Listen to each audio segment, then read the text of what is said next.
Chapter 2. The sharp rays of the morning sun filtered through a thin pair of abstract painted curtains and laid down a bright splash of light across the sleeping figure of Wade Parent Jr. Turning restlessly, he buried his face in the pillow, but it was useless, and soon his eyes struggled open in grudging acceptance of a new day. He stretched luxuriously in the double bed, and then, as his thoughts settled into place, he realized that the other half of the bed was empty. A wry smile crossed his face as he turned over, propped himself up on an elbow, and looked across the room, knowing exactly what he'd find. Lauren, draped in Wade's beige terry bathrobe, sat passively in the lotus position, her back to the bed and her head tilted up to receive the full morning light that streamed through the window. "Jesus," he muttered under his breath. An uncomplicated man, Wade simply couldn't understand Lauren's attachment to yoga, something he regarded as nothing more than a childish diversion.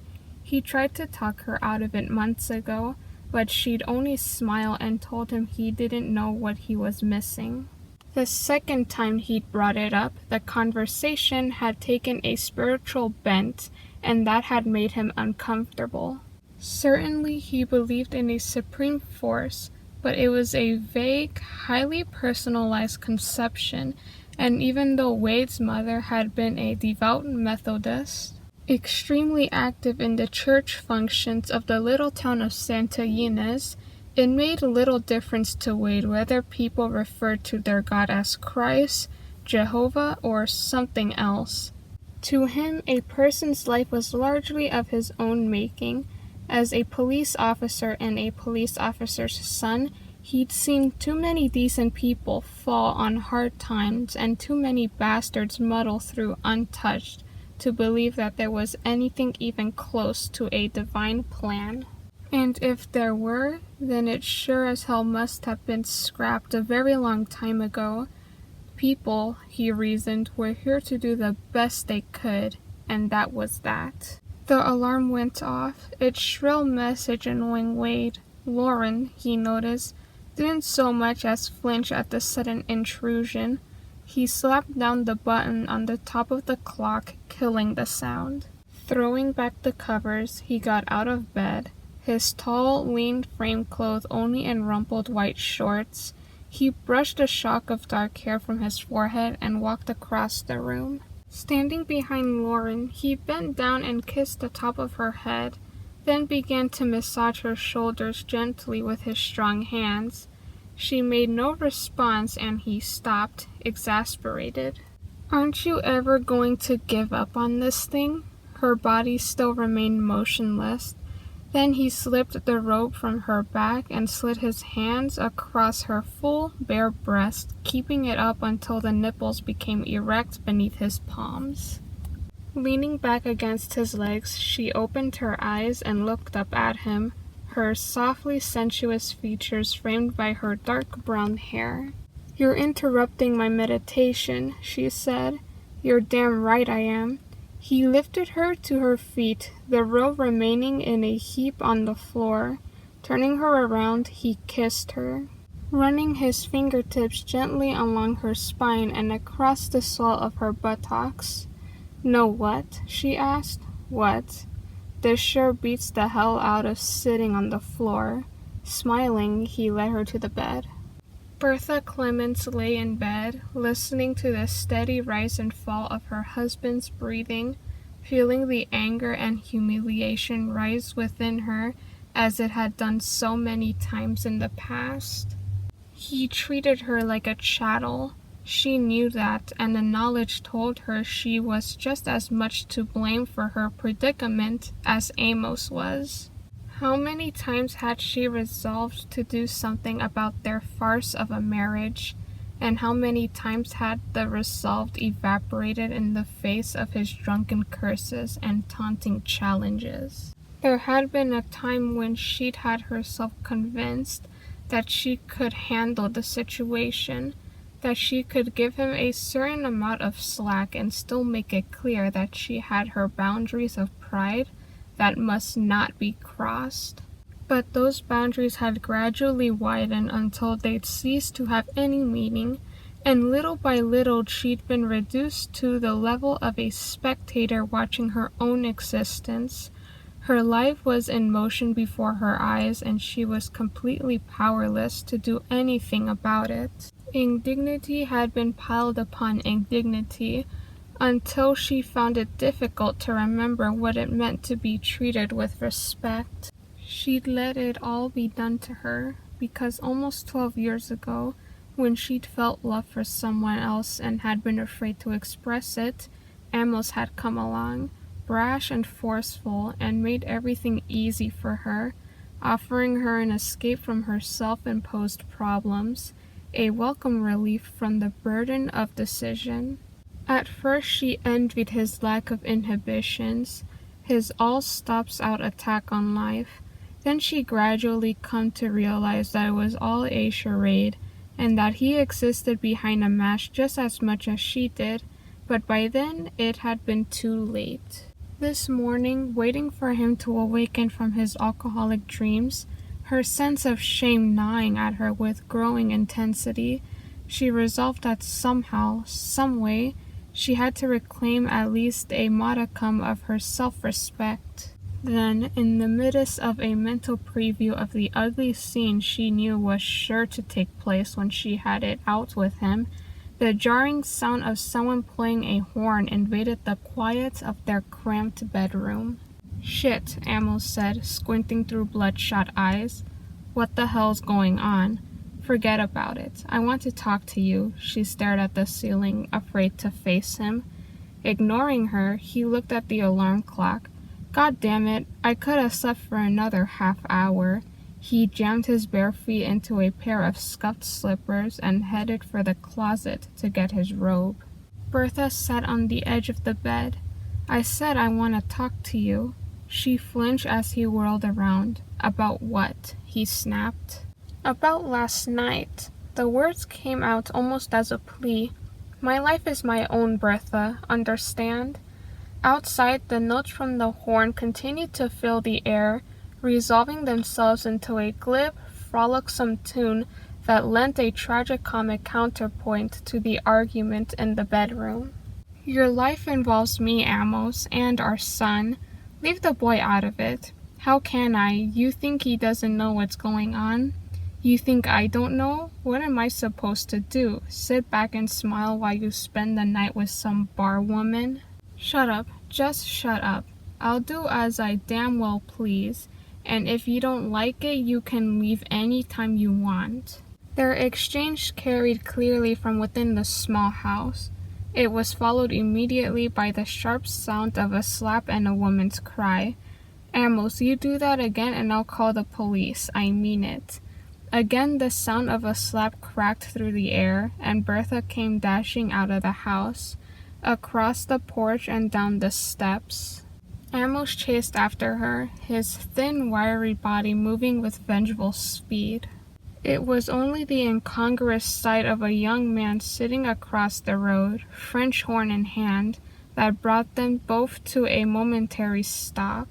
The young man, his back resting against a road sign that announced the Santa Ynez city limits, got slowly to his feet and surveyed the unlikely couple across the dusty highway.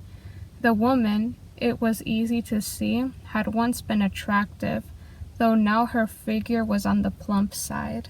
"Everything okay over there?" the young man asked cautiously. "None of your goddamn business," Amos yelled. Then he wheeled on his wife, who was obviously embarrassed by their unexpected audience. "I'm going to come home at night when I'm good and damn ready, and I don't want any crap from you. You got me?" "Amos, please, let's go back inside." Her voice was hollow and hesitant. Amos raised a threatening hand. "Hey, mister." The young man drew a vicious glare from Amos. "You want part of this? Just come on across the street. I owe you one anyway for waking me up with that fucking bugle." "Couldn't have been me. This is a French horn, not a bugle. I don't give a shit what it is, and don't try to get smart with me or I'll shove that horn up your ass." Just keep it cool, man, keep it cool. I'm putting it away, see?" He bent down and laid the instrument in its case. "You see how nicely it fits and how silent it is? What the hell are you saying now? Seems to me you're doing most of the talking, sir. Then hear this, I'm giving you 5 minutes to move your ass out of here." "I'll be glad to oblige you, soon as my thumb gets a little action." Amos muttered something indistinguishable, then turned and walked back into the house. His wife stood awkwardly in the shabby, rock-infested front yard, wishing she had the nerve to apologize for her husband's behavior. The young man felt sorry for her. "No harm done," he called across. "You sure you're okay?" She was about to thank him for his kindness when Jimmy, her 10-year-old son, opened the front door and leaned out, rubbing the sleep from his eyes. "Pa says for you to come and get breakfast started. He's hungry." She gave one last glance at the hitchhiker, then obediently went inside and shut the door behind her. The young man stood there, shaking his head at what he'd just seen, when he noticed the lettering on a truck parked several yards from the house. Amos Clements, Granite, Gravel, and Blasting.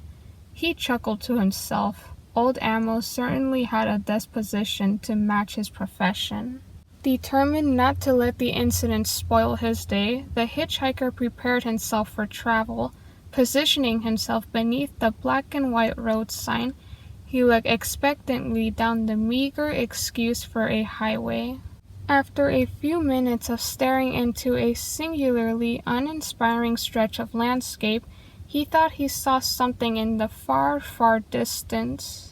Smoothing his hair with his hand, tugging the wrinkles out of his lightweight safari jacket, he lofted his thumb jauntily into the air.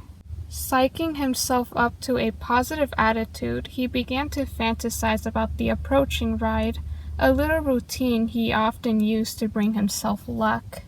"This is it," he told himself. "He's gonna stop. Actually, she's gonna stop. And she's gonna be, a 34-year-old nympho in short shorts and a skin-tight t-shirt with a definite aversion to underwear. She'll skid to a stop in her 2-seater Jag. 'Hi,' I'll say. 'My name's John Norris. What's yours?' 'My, but you're a darling-looking lady. I'll pay the tolls and we'll have ourselves some good times.' Then she'll swing her gorgeous body onto the other seat so I can drive. And we're off to the Amazon Basin to water ski." "I'm ready. Yes, sir, I think I can handle it." He continued to stare at the approaching object, which, due to the angle of the sun, looked like mirrors dancing down the highway toward him. Strangely enough, he couldn't make up his mind whether the illusion was eerie or cheerful, but in any case, it was a potential ride. The closer it got, the more aware he became of its speed. "Come on, darling, you keep that up and you're not even going to see me." The first whine of its engine reached his ears, and a car began to take shape in the glinting sunlight, a black hulking mass hurtling forward at a menacing pace. Suddenly, out of the still morning air, a flurry of wind swirled around him, throwing dust from the soft shoulder of the road into his eyes. He wiped his face clear with his left hand. Keeping his right thumb staunchly in the air, from only 50 yards away, the car was an ominous sight, and John found himself backing up, inching closer to the Santa Ynez signpost. Then, in a savagely graceful movement, the car veered to its right, the snouts of its hood and its 2 gaping headlights bearing down on him like a crazed beast. Immobilized by disbelief, he drew in his breath as the screaming machine shot past him, clearing his slender body by no more than a few life-saving inches. The hot smell of its engine still in his nostrils, John whirled and thrust his middle finger high into the air in a furious salute. "Up yours, you stupid son of a bitch," he screamed after the fast-receding car.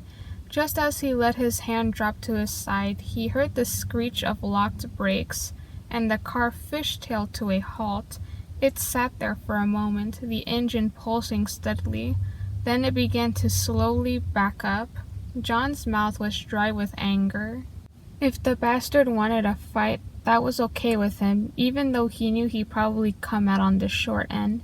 In any event, there wasn't a hell of a lot he could do about it, unless he wanted to take refuge in Amos Clement's house, and he'd rather suffer a beating than do that. He was telling himself to go for the guy's vulnerable spots, a swift kick in the balls, a hard jab to his nose, when he realized that the car was picking up speed, the rear tires biting into the road for traction. For perhaps 2 seconds he stood rooted to the spot as the car accelerated rapidly, his brain frantically trying to formulate the impulses that might save his life.